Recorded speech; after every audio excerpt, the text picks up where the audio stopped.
북한의 최근 소식을 알아보는 북한은 지금입니다. 보통 갈대밭 하면 강이나 습지의 아름다운 풍경을 떠올리실 텐데요.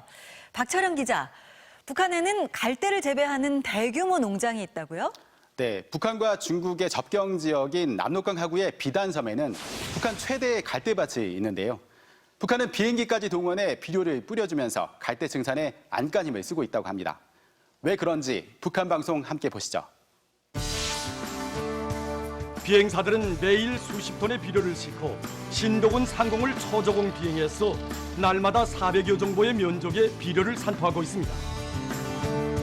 동원된 비행기가 한두 대가 아닌데요. 갈대밭이 도대체 얼마나 넓은 거예요? 북한 매체에 따르면 이곳 갈대밭 면적은 5,000정보, 약 50제곱킬로미터인데요. 축구장 7,000개 크기에 해당됩니다.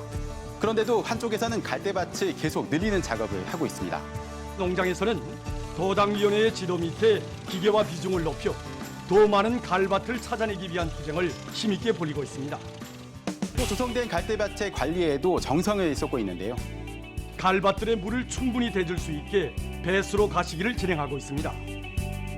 이렇게까지 갈대 생산을 늘리는 데는 물론 이유가 있겠죠? 네, 인근에 있는 신의주 화학섬유 공장에서 그 답을 찾을 수 있는데요.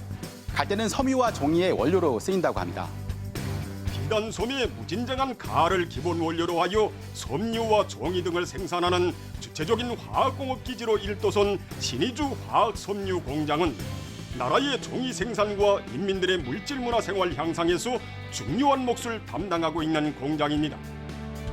수입이 어려운 원료 대신 갈대를 재배해서 종이나 섬유를 만드는 거네요. 북한이 강조하는 자력갱생 관점에서는 정말 중요한 곳이겠어요.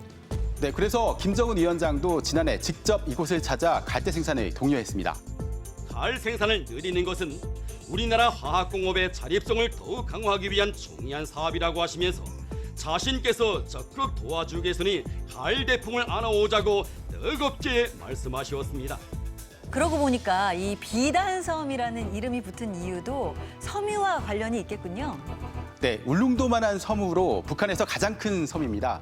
김일성의 지시로 1958년 압록강 하구에 있는 5개 섬과 무명평 일대를 두구로 연결해 인공섬을 만들고 비단섬이라 명명했는데요. 북한은 일찌감치 이 일대에 공을 들여왔습니다. 지난 2006년 중국을 방문한 김정일 위원장은 비단섬을 포함한 신도군을 중국 경제특구처럼 개발하겠다는 구상을 밝히기도 했고요.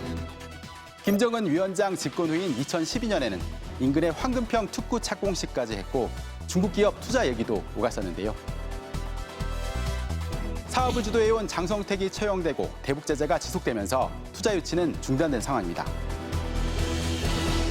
네, 북한의 갈대는 경제적 의미가 아주 크네요. 박 기자, 다음은 주부들의 노래 경연 소식이죠? 네, 우리 방송을 보면 노래나 춤 실력을 겨루는 경연 프로그램이 많은데요. 북한에서도 근로자 노래 경연이 큰 인기를 끌고 있다고 합니다. 최근 주부부문 결승전이 있었는데 함께 보시죠. 여러분 안녕하십니까? 우리 인민 누구나 즐겨 기다리는 전국 근로자들의 노래 경연입니다. 살구꽃천답게 마을에 피고 주부들이 참가한 중창 종목의 결승 무대, 참가 소감엔 가족 얘기가 빠지지 않습니다.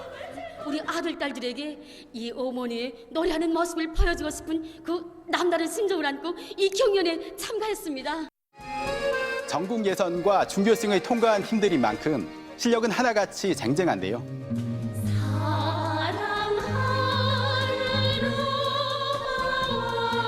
노래 형식은 대중가요나 민요, 국악 등 다양했습니다.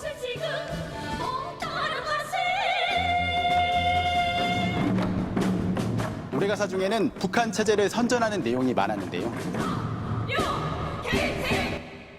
심사는 5명의 위원이 리듬과 가사의 정확도, 그리고 악기 다루는 솜씨를 평가해 점수를 매겼습니다.